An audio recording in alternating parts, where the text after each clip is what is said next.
Müslümana malının da hürmeti vardır.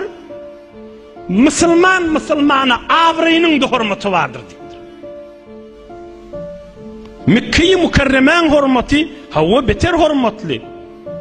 Öydeki öydeki zenana, öydeki gelin, öydeki ene ata, hemsaya, ovagara, hem vatan, hem iman, Müslüman, her kim birbirine hürmeti vadiptir. Aynı Mekke'nin hürmeti yani. Mekke-i Mükerremen ecri hürmeti var. Mekke-i Mükerreme, Müslümanın da qani, mali, avreyi şu cürü hürmetullah. Yani bir adam, bir Müslümanın idinden keplep, şuna bir hürmetçılık etse, Resulullah aleyhissalatu vesselam 150.000 sahabasının arasında ediptir, Mekke hürmetlik ettiren, bir hürmet ettiren ya Allah aşkına.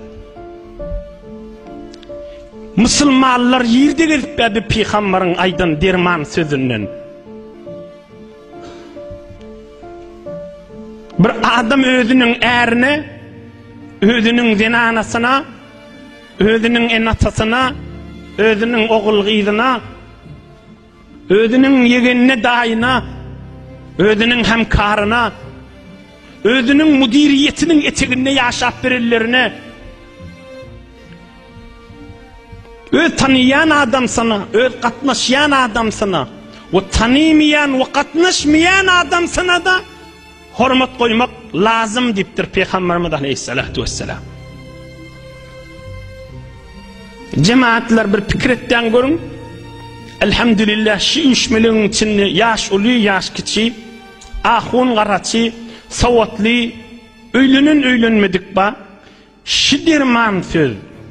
Bir yerde din terbiyet verilen olsa, dislap terbiyet verilmeli zaten. Şul adamın zihnini bolsun, bir adamın mali, bir adamın cani, bir adamın avrayına hürmet koymak men vazifemdir deyip şun kanını sinmeli.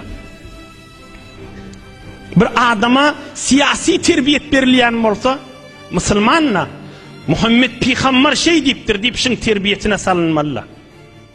Bir adam infiradi terbiyet koruyan olsa verziş ediyor mana. Şun da terbiyetine aydılmalı da.